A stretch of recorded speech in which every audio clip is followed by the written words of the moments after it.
రాక్షసులు శ్రీ మహావిష్ణువుని ఎందుకు ఎక్కువగా ద్వేషిస్తారు? సృష్టించిన బ్రహ్మకి, లైకారుడైన శివుడికి సృష్టిలో సమస్యల్ని పరిష్కరించాల్సిన బాధ్యత కొంచెం తక్కువ. పైగా శివుడు బోలాశంకరుడు. భక్తితో ఎవరు పూజించినా వాళ్ళ ఉద్దేశం ఏంటి అనేది చూడకుండా సులభంగా అనుగ్రహించి వరాలు ఇచ్చేస్తాడు. బ్రహ్మ కూడా ఇంచుమించు అంతే. వరగర్వంతో రాక్షసులు తమని తాము నాశనం చేసుకుంటూ సృష్టిని కూడా నాశనం చేస్తూ ఉంటారు. శ్రీ మహావిష్ణువు ఎన్నో అవతారాలెత్తి నిందలు మోసి సృష్టిని అనుక్షణం కాపాడుతూ ఉంటాడు. అందుకే ఆయన ఎవరిని సులభంగా నమ్మడు, వరాలు ఇవ్వడు. రాక్షసుల బుద్ధి తెలుసు కాబట్టే అమృతాన్ని అందకుండా చేశాడు.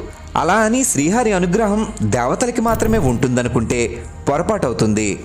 ప్రహ్లాదుడు, బలిచక్రవర్తి, విభీషణుడు వీళ్ళందరూ అసురులే. ఆయన అనుగ్రహం కావాలి అంటే మనసు చాలా పవిత్రంగా ఉండాలి.